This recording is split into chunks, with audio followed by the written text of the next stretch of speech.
Donald Trump एक बार फिर से अपने नए फैसले को लेकर चर्चा में हैं। उनके प्रशासन ने अमेरिकी विदेश नीति को अपने नजरिए से नया रूप देने के लिए लगभग 30 अनुभवी राजनयिकों और मिशन प्रमुखों को विदेश से वापस बुलाने की प्रक्रिया शुरू कर दी है। प्रशासनिक अधिकारियों का कहना है कि ये कदम डोनाल्ड ट्रंप की अमेरिका फर्स्ट एजेंडा के अनुरूप उठाया जा रहा है, ताकि विदेशों में तैनात अमेरिकी प्रतिनिधियों की भूमिकाओं को अमेरिकी हितों और प्राथमिकताओं के अनुसार ढाला जा सके। हालांकि अधिकारियों ने ये स्पष्ट किया कि इन्हें बर्खास्त नहीं किया जा रहा, बल्कि उन्हें अमेरिकी विदेश विभाग के भीतर अन्य जिम्मेदारियां और पद सौंपे जाएंगे। अनुमान लगाया जा रहा है कि लगभग 29 देशों में तैनात अमेरिकी राजदूतों का कार्यकाल जनवरी 2026 तक समाप्त कर दिया जाएगा। स्टेट डिपार्टमेंट के 2 वरिष्ठ अधिकारियों ने बताया कि इन मिशन प्रमुखों को इस बदलाव के बारे में पिछले हफ्ते ही सूचित किया गया था। राजदूत का पद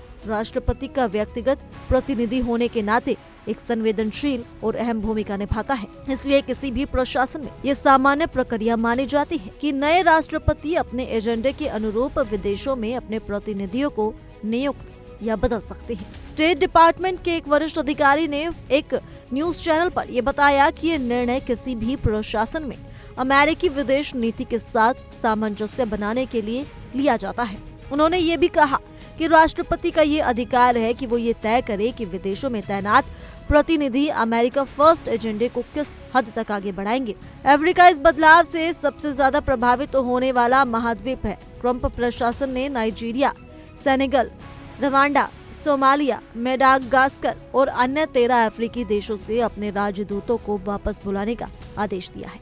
इसके अलावा एशियाई देशों जैसे Fiji, Laos, Marshall Islands, Papua New Guinea, Philippines और वियतनाम में भी अमेरिकी राजदूतों को वापसी का आदेश मिला है। यूरोप में आर्मेनिया, नॉर्थ मैसेडोनिया, मोंटेनेग्रो और स्लोवाकिया से भी अमेरिकी राजदूत लौटेंगे, जबकि मध्य पूर्व के अल्जीरिया और मिस्र, दक्षिण और मध्य एशिया के श्रीलंका और नेपाल और लैटिन अमेरिका के ग्वाटेमाला और सूरीनाम से भी राजदूतों की वापसी की प्रक्रिया शुरू हो गई है। इस फैसले पर अमेरिका में राजनीतिक और कूटनीतिक प्रतिक्रियाएं तेज हो गई हैं। कई डेमोक्रेट्स ने ट्रंप प्रशासन के इस कदम पर गहरी चिंता जताई है।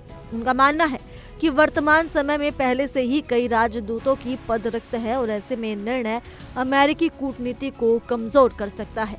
डेमोक्रेट सीनेटर जीन शाहिन ने ट्रंप के इस फैसले की आलोचना करते हुए कहा कि ये कदम अमेरिका की ग्लोबल लीडरशिप और अंतर्राष्ट्रीय प्रभाव को नुकसान पहुंचा सकता है। उनका ये भी कहना था कि ऐसे समय में जब वैश्विक संकट, आर्थिक प्रतिस्पर्धा और अंतर्राष्ट्रीय सुरक्षा के मुद्दे लगातार बढ़ रहे हैं, अमेरिकी विदेश नीति में ऐसे बड़े बदलावों से देश की स्थिति कमजोर पड़ सकती है।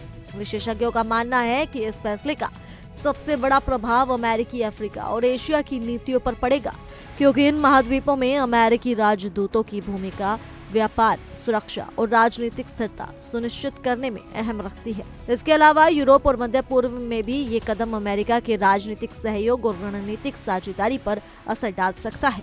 ऐसे समय में जब वैश्विक राजनीति में अमेरिका की भूमिका और अंतर्राष्ट्रीय कूटनीति पर ध्यान केंद्रित है, ट्रंप प्रशासन का निर्णय एक बड़ी हलचल और बहस पैदा कर रहा है।